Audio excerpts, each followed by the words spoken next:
yung payong.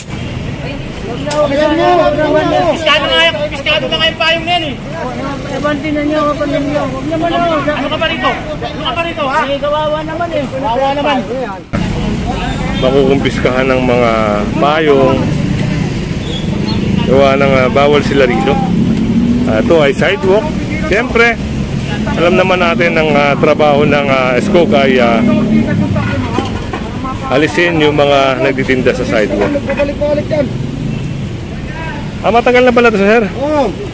Pangatlong balik na namin to. Ulit tayo, hindi kayo mapagsabihan. Ha? Pinipigilan kita maghanap buhay dyan. O yung tangke mo, punta nyo doon sa opisina, ha? Para makakasuhan na kayo kasi paulit-ulit na ako kayo sa paglabas. Kasi kailangan namin kayong pigilan na dyan magtinda. Nalinis na namin to eh. Paulit-ulit lang kayo eh. At ito pala mga kasama ay 3 beses na. So ngayon, sa araw na ito, yan, yung tangke na ang kinumpiska para kunin nila sa Ortigas. Dahil kung hindi gagawin ng MMDA SCOG to, eh dadami at dadami pa rin sila rito.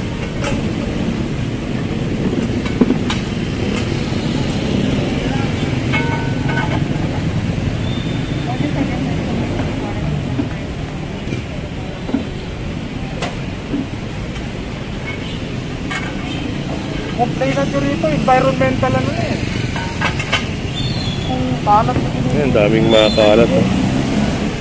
At ayun, environmental issue na yan. Pagdating sa mga spillage, yung mga dumi-dumi na yan. Ilang beses na kayo natikitan? At yung mga ginagamit na pantinga-tinga, ayan o. Paano kung may COVID yung isa sa kumain dito, mga kasama? Hawa-hawa na.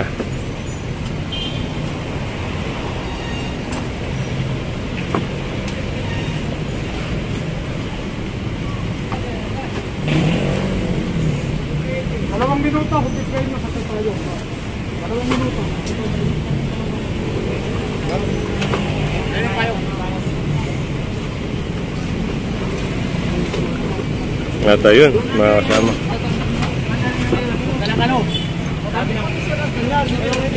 Dalawang minuto nga. Kunin namin yung payong.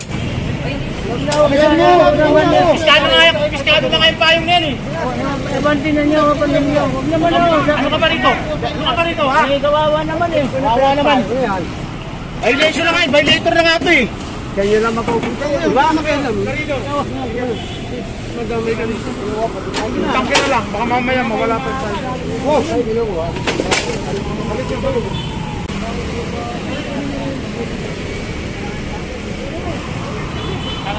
Ay, uli na yan ha.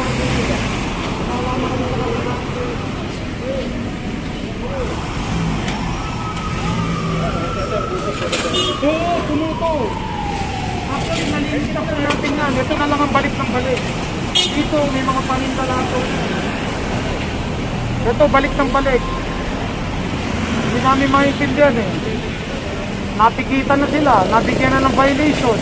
Kaya pa rin sila. Sila pa yung mag-asawang may quarantine pass, parehas. Yun, mga kasama, narinig nyo. 2 pala yung quarantine pass nila. Eh, normally, isa lang sa isang bahay ang dapat meron. At ayun, isang sidecar ang may sasakay dito.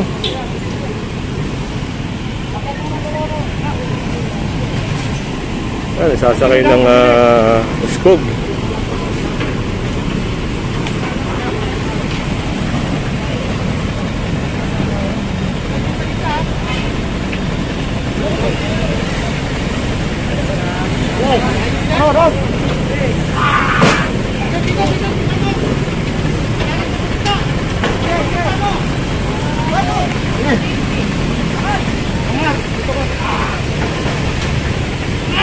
Hey,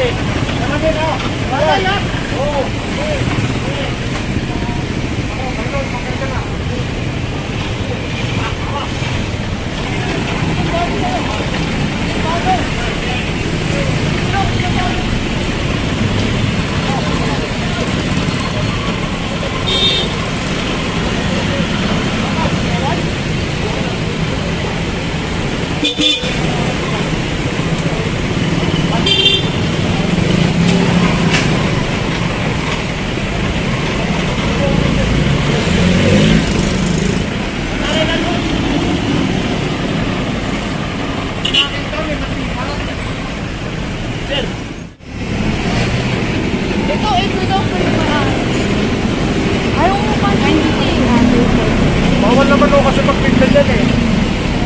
Isa lang naman nung may clearance ka sa burger machine. Ito ho, hindi naman ako tama. Bawal daw magtinda doon. Ayan, ayan. Ayun nga. Lakit na nga eh. Ayaw nga ako pansinin. At yun mga kasama, merong tumatawag para saklolohan yung sidecar na ito.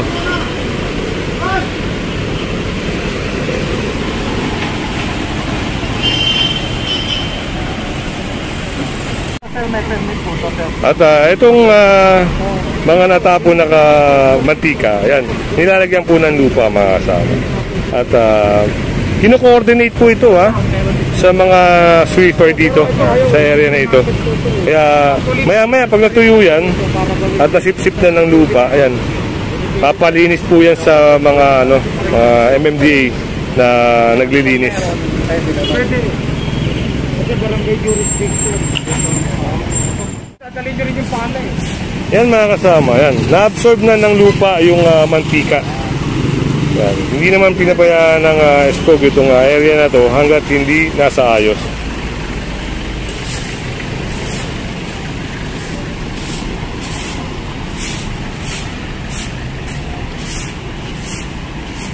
So ata yung ginagamit sa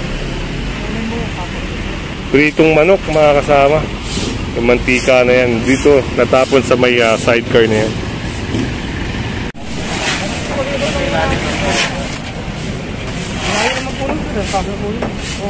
Nataas na pa rin po yung mga bike. May hawker's permit ba kayo?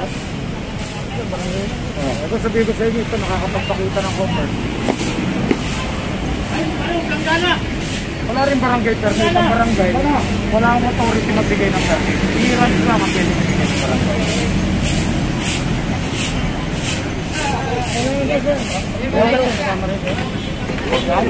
Ano ba yan? Di masayan. Hindi galing yan doon. Huwag mo angkinin. Muna, karir. Pag hindi na ubos, ilalagay ulit. Para sumisip ng mantika. Hindi na lang. Ba't ortiga siya? Kasi ortiga. Ortiga na lang. Headsa. Ortiga. Doon lahat pinadala. Tumakuha pa ko yun. Hindi ko alam. Kami trabaho lang. Pag kami nag-turnover kami doon. Kung may dapat magbalik o hindi, sila yun.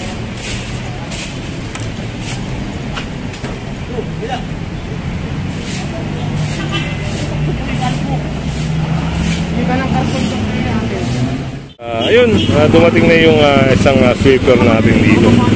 Yan, para alisin na yung lupa na sumisip sa may mantika na yan na tumapon.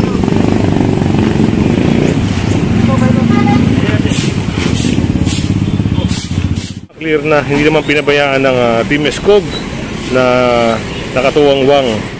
At ito yung box ng PLDT na kasama na halos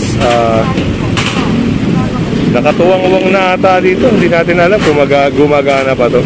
Yun, hindi nakalock. Kaya si Sir na nag-asikaso para ipasara. At yun nga yung signage ng isang establishment dito. Pasok nyo na! Pag ako gumalaw, ikakarga ko pa ng truck yan! Sabihan ko na kayo eh! Huwag ka na mako! Napatayan mo pare!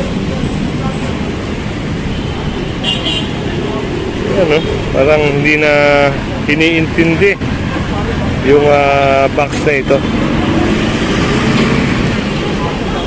Wala na, hindi na madaanan kasi.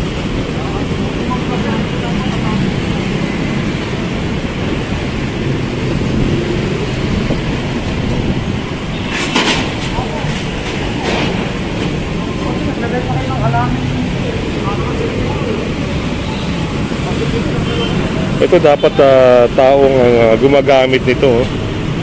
Pero nilagyan ng parang halaman nila.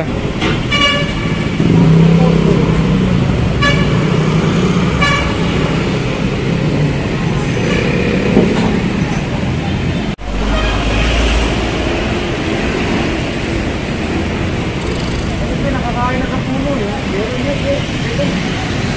Kaya naman pala. Dahil natubuan na ng puno, yung tendency yung ugat nag-expand, nawawala na sa alignment itong box ng PLDT na ito, mga kasama.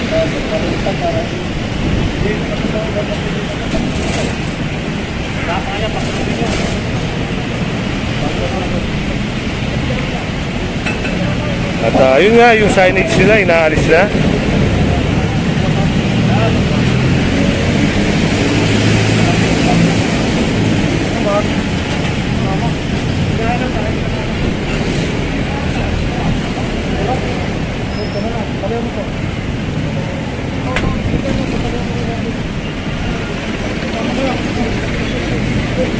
Ay mo muna! Dito!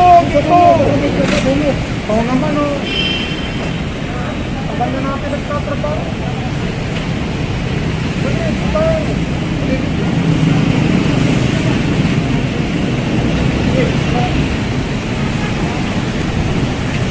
Paano mo dyan? Para ilalak mo dyan.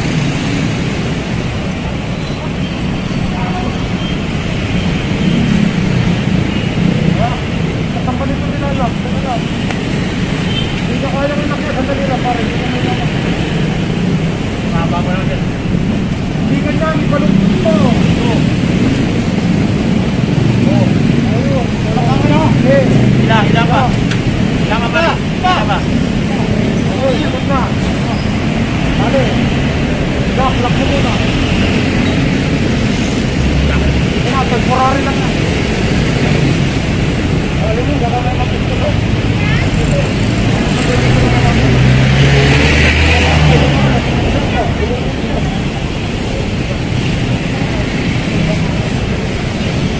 Yun, at kita nyo naman yung pinagbago, mga kasama. Naisarado na yung box.